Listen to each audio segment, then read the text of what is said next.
Hi foodies, ఈరోజు నేను మీతో షేర్ చేయబోతున్నాను టేస్టీ యమ్మీ చేపల కర్రీ రెసిపీ అనమాట. చాలా బాగుంటుంది. సో ఫస్ట్ అయితే మనకి కావాల్సింది ఏంటంటే చేపలు తీసుకోవాలి. నేను ఇక్కడ పావు కేజీ చేపలు తీసుకున్నాను అనమాట. సో ఇక్కడ ఇందులోకి తగినంత సాల్ట్ యాడ్ చేసుకోవాలి. నేనైతే ఒక 2 స్పూన్స్ వరకు యాడ్ చేసుకున్నాను, అంటే చిన్న స్పూన్తో.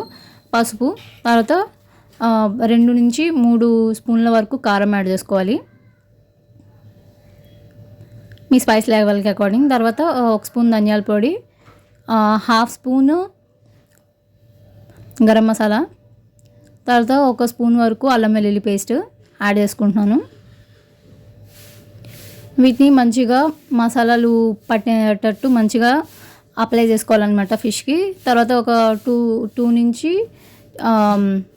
5 మినిట్స్ వరకు మ్యారినేట్ చేసుకోవచ్చు, లేకపోతే 20 మినిట్స్ మ్యారినేట్ చేసుకున్న ఫిష్ అనేది చాలా బాగుంటుందన్నమాట టేస్ట్ అనేది. తర్వాత ఇక్కడ నేను ఒక కడాయి తీసుకొని ఇక్కడ 4 టేబుల్ స్పూన్లు ఆయిల్ యాడ్ చేసుకున్నాను, 2 కట్ చేసుకున్న ఉల్లిపాయలు యాడ్ చేసుకున్నాను, తర్వాత 2 పచ్చిమిర్చి అనమాట స్లైస్ చేసుకుని యాడ్ చేసుకున్నాను. వీటిని మంచిగా మగ్గనివ్వాలి. కొంచెం మనకి ఏదైతే ఆనియన్స్ మగ్గిన తర్వాత మనం మ్యారినేట్ చేసుకున్నాం కదా, మ్యారినేట్ చేసుకున్న ఫిష్ పీసెస్ని యాడ్ చేసుకోవాలి.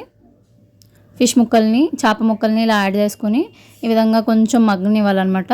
లైట్గా మగ్గిన తర్వాత ఇందులోకి మనం ఏదైతే వాటర్ యాడ్ చేసుకోవాలి. వాటర్ ఒక 2 గ్లాసులు వాటర్ యాడ్ చేసుకుంటున్నాను, చిన్న గ్లాస్తో అయితే. చెప్పుకోవాలంటే క్వాంటిటీ ఏదైతే చేప ముక్కలు ఉన్నాయి కదా, మొత్తం మునిగేంత వరకు యాడ్ చేసుకోవాలంటే ఎక్కువ కూడా కాదు. చూస్తున్నారు కదా ఈ విధంగా, వీడియోలో కనిపించిన విధంగా. నేను కొత్తిమీర యాడ్ చేస్తున్నాను అనమాట.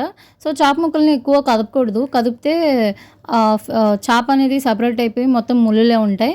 సో అది మాత్రం ఒక థింగ్ గుర్తుపెట్టుకోండి.